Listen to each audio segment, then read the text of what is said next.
Alright, on my old channel I had this thing called Freddython, where I reviewed every Nightmare on Elm Street movie. Now I'm going to do one on Pinhead and the Hellraiser series.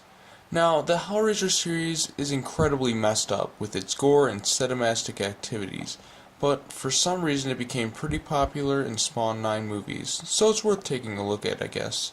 Okay, so here we go. The first Hellraiser movie came out in 1987. It was directed by Clive Barker, who also wrote the book on which the movie was based on called The Hellbound Heart. I'm not sure if it's really closely related to the book because I've never read it, but I can assume that because they changed the title from The Hellbound Heart to Hellraiser, it might not be the closest adaptation. So, in this movie, there's this real asshole named Frank who is really obsessed with finding the ultimate pleasure. So he finds this puzzle box called the Lament Configuration, and when he opens it up, a bunch of these evil beings called the Cenobites pop out of the box and take him to hell. The Cenobites are really fucking weird. All they like to do is rip people's flesh apart and enjoy it. The leader of the Cenobites is Pinhead, played by Doug Bradley. Now, Pinhead went on to become really popular and is now a horror icon in today's world. He's not my favorite horror character, but he's still kinda cool. My other favorite Cenobite is this guy with the mouth all pulled up and shit. I don't know why, but whenever I see him, I can't help but think of Fire Marshal Bill with his mouth pulled up and his teeth chattering constantly. Well, anyways, back to the plot. After a few months, I guess after Frank's death, his brother Larry moves into the house along with his wife Julia, where Frank performs his ritual. To me personally, Larry is my favorite of the human characters. I don't know why this is, but maybe it's because whenever I see him talk, I keep thinking back to the actor in Dirty Harry playing Scorpio and how completely nuts he was in that movie. His wife Julia, on the other hand, is a real bitch. I absolutely cannot stand her. We find out that through flashbacks she had an affair with Frank, is kind of obsessed with him for some reason. I really considered her to be the main villain of the movie, or villainess, or whatever, just because it's mainly her fault for what's going on.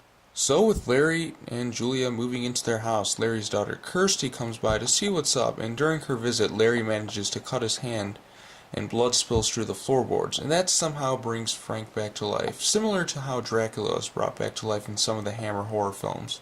Frank, now weakened, needs an excessive amount of blood to survive, so when Julia accidentally stumbles onto him, he convinces her to get him more blood. So Julia, being a complete bitch, and instead of actually telling someone about it, or even going to a blood bank, she decides on bringing men back to the house and killing them and hurting them so that Frank can consume more blood. So, after a while, Frank starts to regenerate, and he only needs like 2 more bodies. One day, Kirsty manages to stumble onto Frank, and Julia nearly gets killed, but escapes with the Lament Configuration. So she opens the box up and makes a deal with Pinhead to have Frank take her place instead of her going to hell, so Frank would just be in there.